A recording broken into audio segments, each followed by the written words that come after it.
안녕하십니까? 제자훈련 세미나에 오신 여러분들을 진심으로 환영합니다. 저는 오늘부터 12회 정도 제자훈련에 관한 깊고 오묘한 이야기를 여러분들과 함께 나누려고 합니다.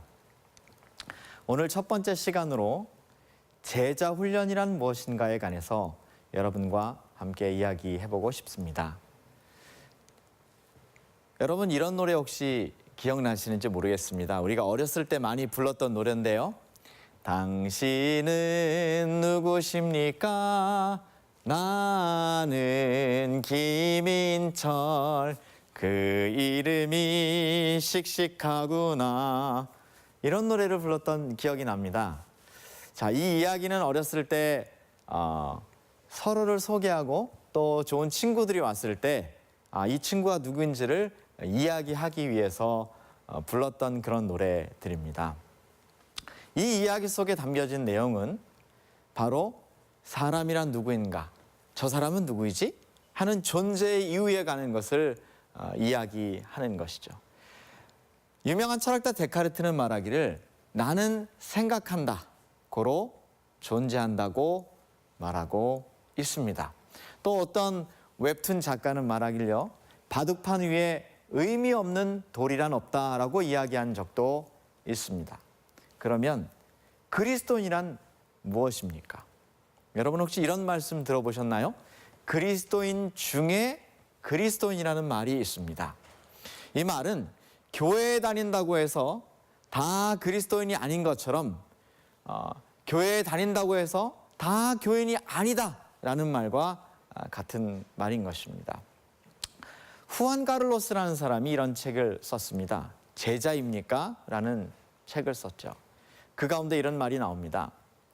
나는 유명 음료 회사에 음료를 파는 것과 똑같은 방식으로 이름난 잡지가나 또 책을 파는 그런 사람들과 똑같은 방법으로 복음을 전하고 있는 것 아닌가 하는 그런 하나님의 음성이 들렸다고 합니다. 이분은 아주 유명한 부에노스아이레스의 큰 교회 목사님입니다. 이 말은 존재감에 대한, 자신의 존재에 대한 분명한 확신을 먼저 이야기하고 있는 것이죠. 예를 들면 내가 진짜 그리스도인인가 하는 것입니다. 그래서 오늘 저는 시작하면서 제자훈련이란 무엇인가, 또 제자훈련 세미나를 우리가 어떻게 앞으로 12회 동안 진행할 것인가에 관해서 여러분과 이야기하고 지나가려고 합니다.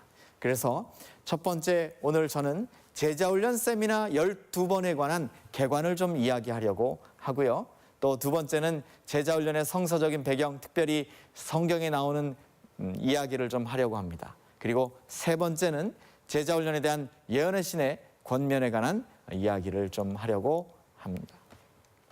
첫 번째, 제자훈련에 대한 12번의 시간 동안 제가 여러분들과 만나기를 원하는데, 제자훈련을 12번 동안 여러분과 어떤 이야기를 좀 나눌 것인지 얘기해 보도록 하겠습니다. 제가 총 주제는요, 예수의 제자가 되자, 예수의 제자를 삼자, 이런 제목으로 총 주제를 잡았습니다. 오늘 첫 번째 시간으로 제자훈련이란 무엇인가에 관한 이야기를 좀 해보도록 하겠습니다. 그리고 다음번에는 예수님의 제자훈련 방법, 예수님은 제자훈련을 어떻게 하셨는가 하는 것에 관한 얘기를 좀 해보도록 하고요. 그 다음에 세 번째는 제자의 조건이 뭐고 또 제자들이 갖는 사명이 뭔지 얘기하겠습니다.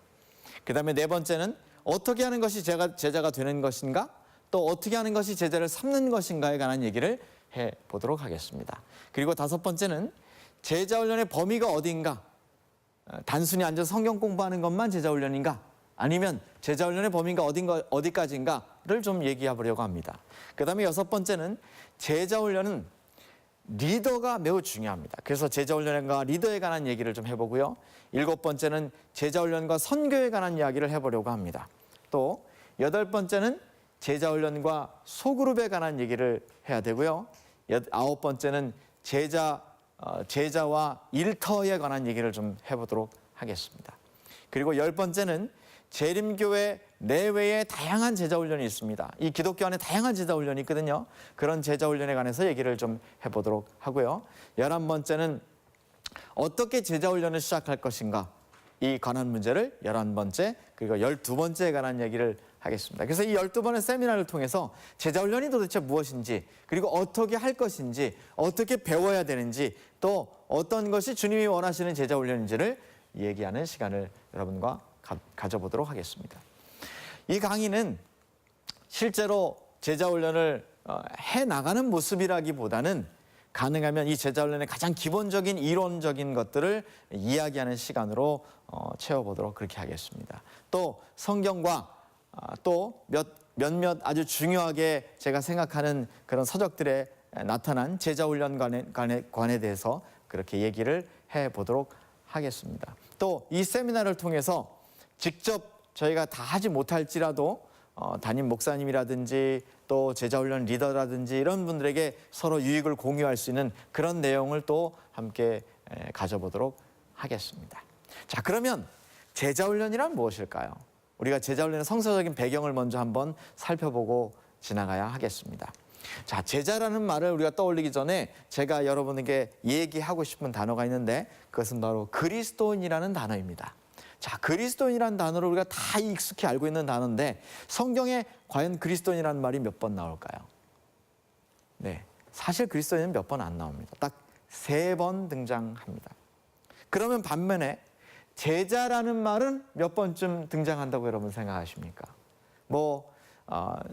성구 사전에 따라서 약간 다르지만 제가 조사해본 바에 의하면 우리가 원하는 제자라는 단어는 약 296번이나 등장하고 있습니다.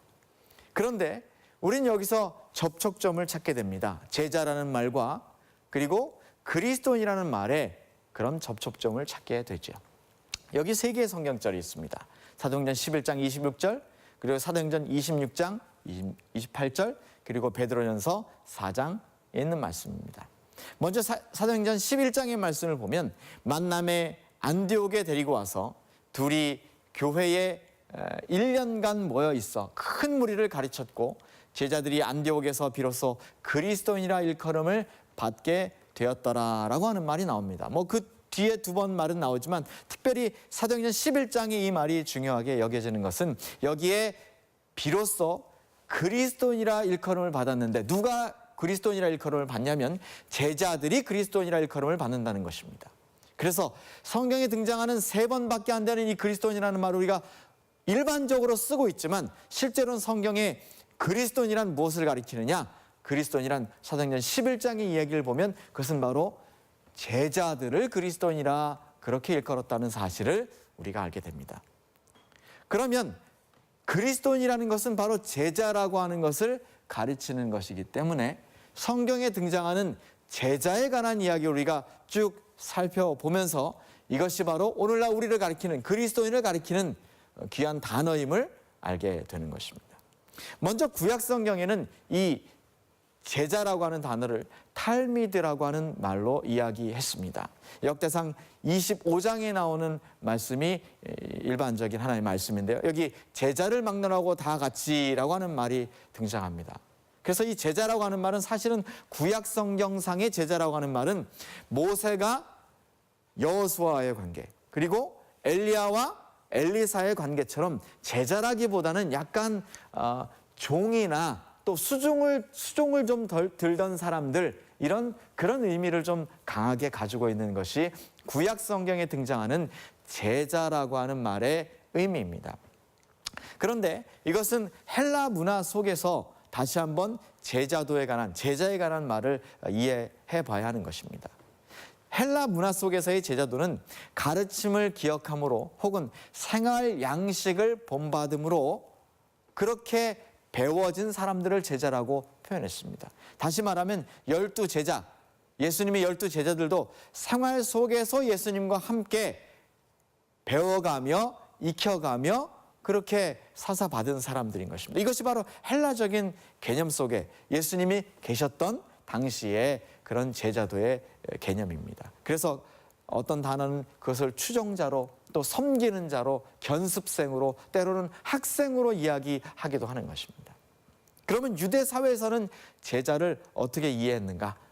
사실 유대도 헬라의 영향을 많이 받았습니다. 우리나라가 옛날에 일제 점령기에 일제 영향을 많이 받은 것처럼 유대도 헬라의 영향을 많이 받았습니다. 그래서 바리새파 사람들은 스승의 말씀뿐 아니라 스승의 생활 방식까지도 그대로 배운 것, 그것을 제자라고 했습니다.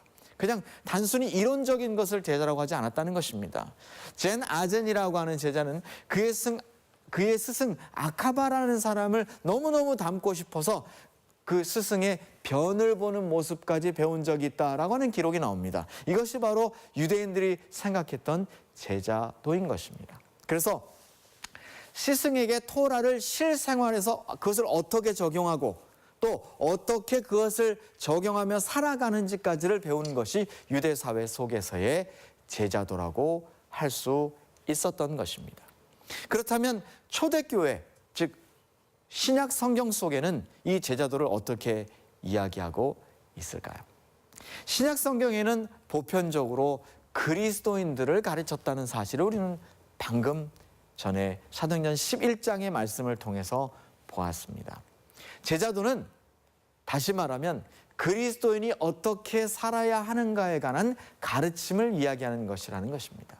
그래서 성령의 임재하심으로 그들이 어떻게 변화를 입었는가, 그 제자들이 어떻게 변화를 입었는가, 또 사도행전 19장 같은 경우는 에베소 교회 두란노소원에서 그 제자들이 어떻게 배우고 살았는가에 관한 이야기를 다루고 있는 것을 우리는 본 것입니다.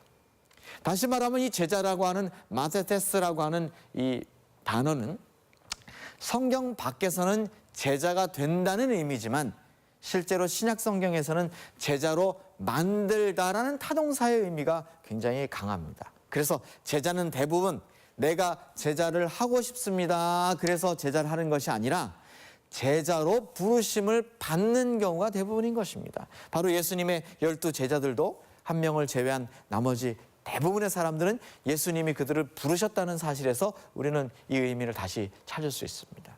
그래서 제자라는 말은 배우는 자, disciples라고 하는 말이 드디어 이 신약 성경에 등장하게 된 것입니다. 다시 말하면 이 성경에 등장하는 제자는 단순히 이론적인 학교에서 스승님에게 지식만 배우고 다른 것은 전혀 안 배우고 삶의 태도라든지 생활의 지혜라든지 이런 것과는 전혀 동떨어진 요즘과의 그런 문화와는, 그런 개념과는 좀 다르다는 사실을 알게 됩니다. 성경에서 이야기하고 있는 이 제자도는 이론뿐 아니라 분명하게 그들의 생활 방식이라든지 그의 사상이라든지 그의 철학이라든지 이런 것들을 다 망라할 때 그것을 제자라고 말했다는 사실을 우리는 분명하게 생각하고 넘어가야 하는 것입니다. 그러면 이 제자 훈련에 관해서 여러 책이 얘기했지만 특별히 예언의 신이라고 불리는 몇 개 책들에 이 제자 훈련에 관하여 무엇라고 얘기했는지를 저는 좀 오늘 살펴보기를 원합니다. 자, 이 제자 훈련에 관해서 사도행전 17쪽에 먼저 이렇게 얘기했습니다. 그리스도께서는 당신의 사업을 수행하시기 위하여 사내들인의 학식 있는 자들이나 웅병가 혹은 로마의 권력을 택하지 않으셨다. 대주제께서는 세상을 움직일 그 진리를 선포하는 일에 독선적인 유대 교사들을 제쳐놓으시고 비천하고 무식한 사람들을 선택하셨다, 이렇게 표현합니다. 예수님의 선택이 거기 있었다는 사실을 이 책은 얘기합니다. 그리고 여기 노란 글씨를 여러분 주목해서 보시기 바랍니다.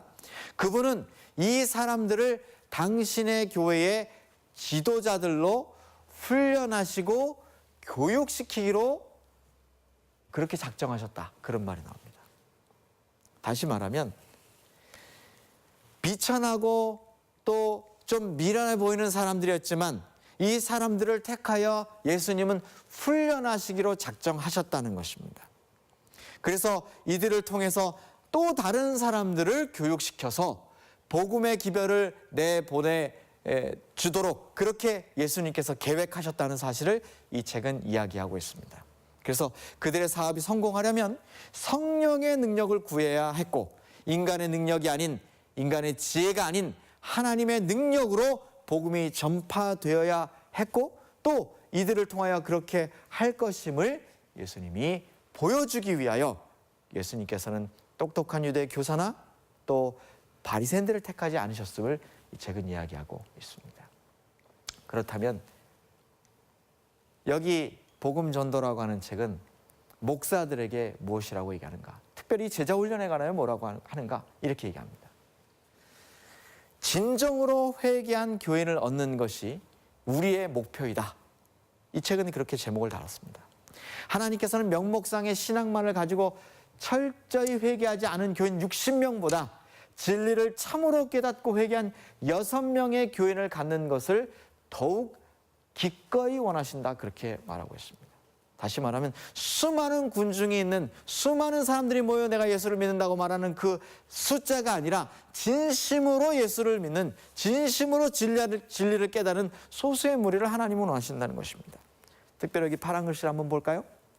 이러한 목사들은, 다시 말하면 이런 것을 원하는 목사들은 가급적 설교하는 데 시간을 적게 쓰고 고도자들을 방문하고 또 저들과 함께 기도하며 각 사람을 그리스도 안에서 완전하게 하기 위한 목적의 경건한 교훈을 주는데 남는 힘을 기울여야 된다 그랬습니다.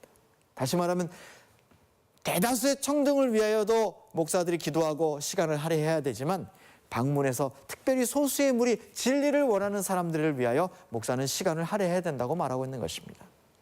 또 여기 한 책은 말하기를 목사들은 우선 불신자들을 회심시키려 하지 말고 일꾼의 군대를 확보하라고 말하고 있습니다. 그래서 선교가 먼저, 전도가 먼저여서 늘 거기에 열정을 쏟는 일보다는 사실 무엇을 먼저 하라고 권면하고 있냐면 일꾼의 군대를 먼저 교회 안에서 확보하라고 이야기하고 있는 것입니다. 여기 진리를 성공적으로 전파하는 일에 우리가 예기치 못한 큰 장애가 우리 교회 자체 안에 나타나게 될 것인데, 불신자들에게 우리의 믿음을 소개하기 위하여 전도회를 할 때마다 신자들은 마치 저들은 제3자인 것처럼 저 뒤에 물러나 있다는 것입니다. 그리고 무거운 짐을 다 목사에게 지우게 하는 경우가 많은데, 이것은 가장 유력한 목사일지라도 그다지 좋은 성과를 볼 수 없다고 이 책은 권면하고 있습니다. 그래서 아무리 훌륭한 목사도 교인들을 훈련하여 일하는 목사만큼 일할 수 없다고 이 책은 분명히 이야기합니다. 그래서 열심히 전도하고 열심히 선교하는 일도 필요하지만 그 무엇보다 중요한 것이 무엇이냐면 교회 안에 교우님들을 일꾼으로, 군대로 확보하여 훈련시키는 일이 매우 중요한 것임을 이야기하고 있는 것입니다. 또 여기 목회 봉사라고 하는 책은 이렇게 말합니다. 비록 설교를 아무리 잘하고 사람들에게 적절한 기별을 전달한다 할지라도 그것만으로는 영혼을 수확하여 그리스도께 드리지 못한다고 말합니다.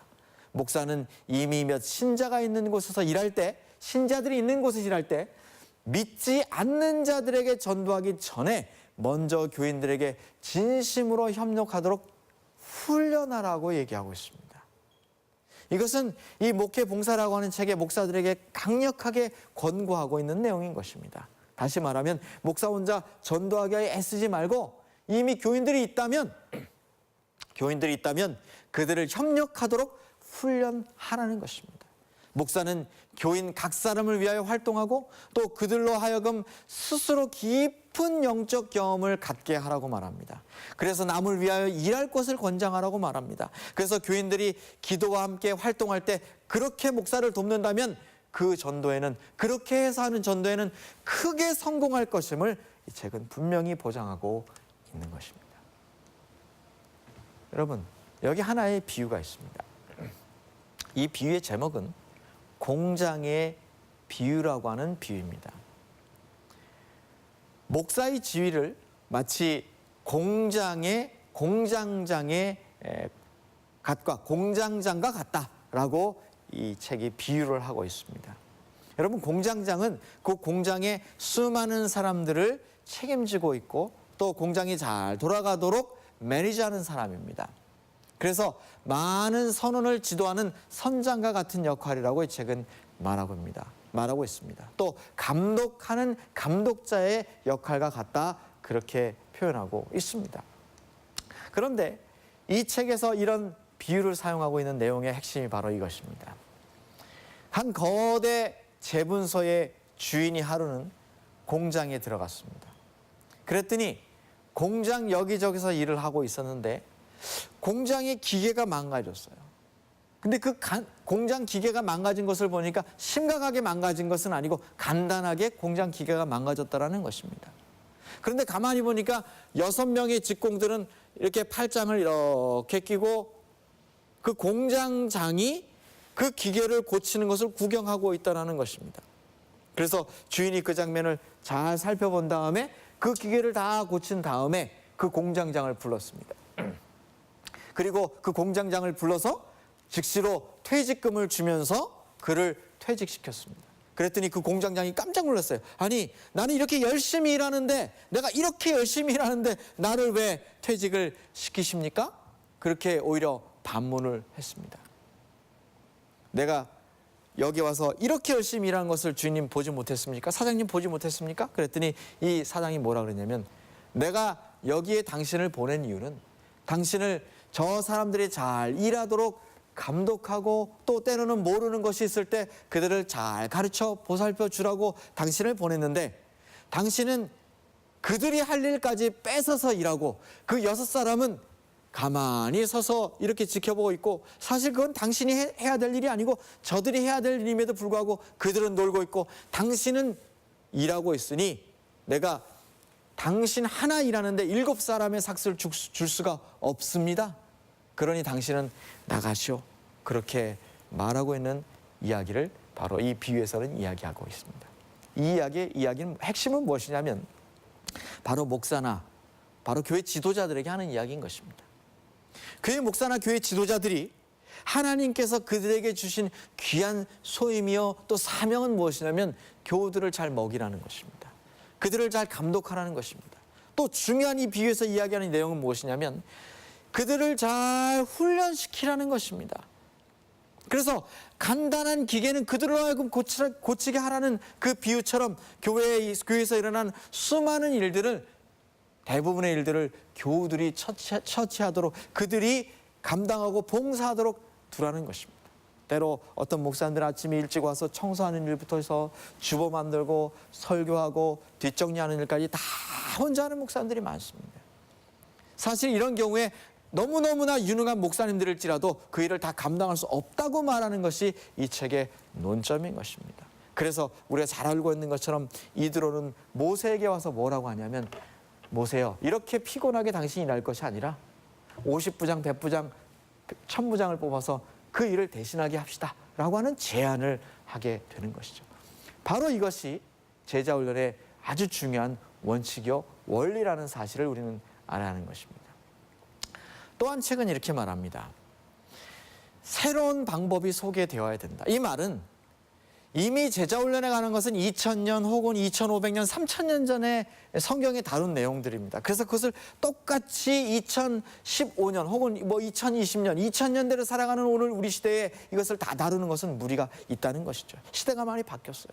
옛날에 자전거를 타고 다니던 시대가 아니라 이제는 자전거가 아니라 자동차를 타고 다니고 곧 비행기를 자가용처럼 타고 다니는 시기가 오는 것입니다. 그래서 새로운 방법이 소개되어야 된다고 말합니다. 옛날 것을 굳이 그대로 고집할 필요는 없다고 이 책은 이야기합니다.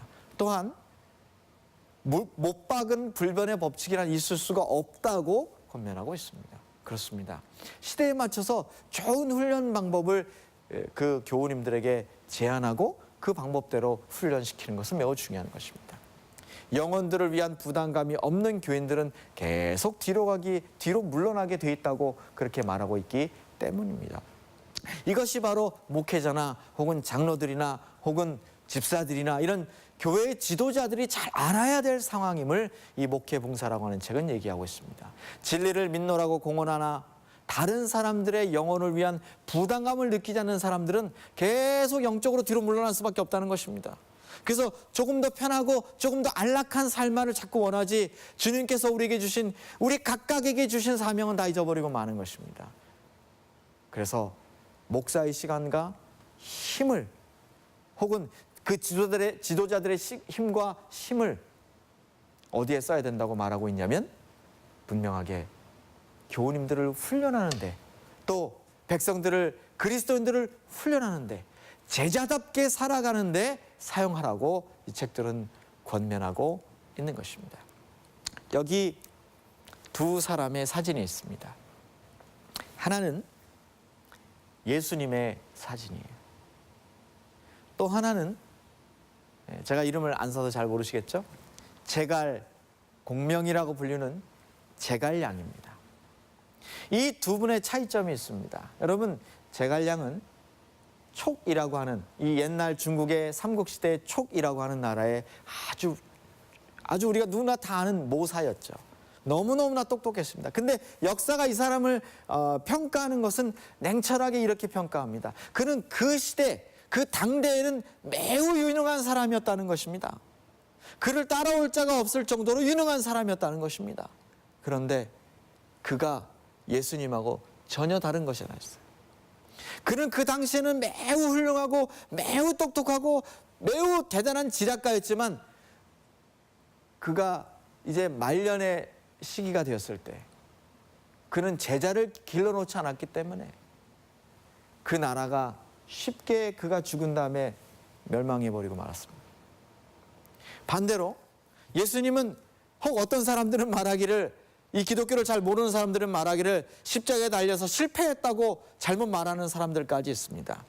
그러나 기억할 것은 예수님이 계실 때뿐 아니라 예수님이 돌아가신 사후에 더 많은 그리스도인들이, 더 많은 예수를 따르는 무리들이 나왔다는 사실을 기억해야 하는 것입니다. 그래서 이 두 사람의 분명한 다른 점은 제자들이 있었느냐 없느냐의 차이입니다. 제자 훈련을 했느냐 안 했느냐의 차이입니다. 이것이 바로 두 사람의 차이인 것입니다. 사랑하는 우리 청취자 여러분들이셔, 제자 훈련이라고 하는 것은 예수님의 귀한 사명이었고 예수님의 귀한 소망이었고 예수님의 귀한 희망이었습니다. 오늘 우리는 제자란 무엇인가에 대해 살펴보았는데, 이 제자라는 것은 분명히 예수를 따르는 삶을 사는 사람을 말하고 또 예수를 따르는 사람을 또 만드는 그런 삶을 말하는 것입니다. 그래서 저는 오늘 제자라는 것에 대해서 얘기했는데, 이제 다음 시간에 다시 한번 예수님이 그럼 제자 훈련을 어떻게 했는가에 관하여 살펴보겠습니다. 여러분, 우리는 예수님의 제자라는 사실을 잊지 않으시게 되기를 간절히 바랍니다. 감사합니다.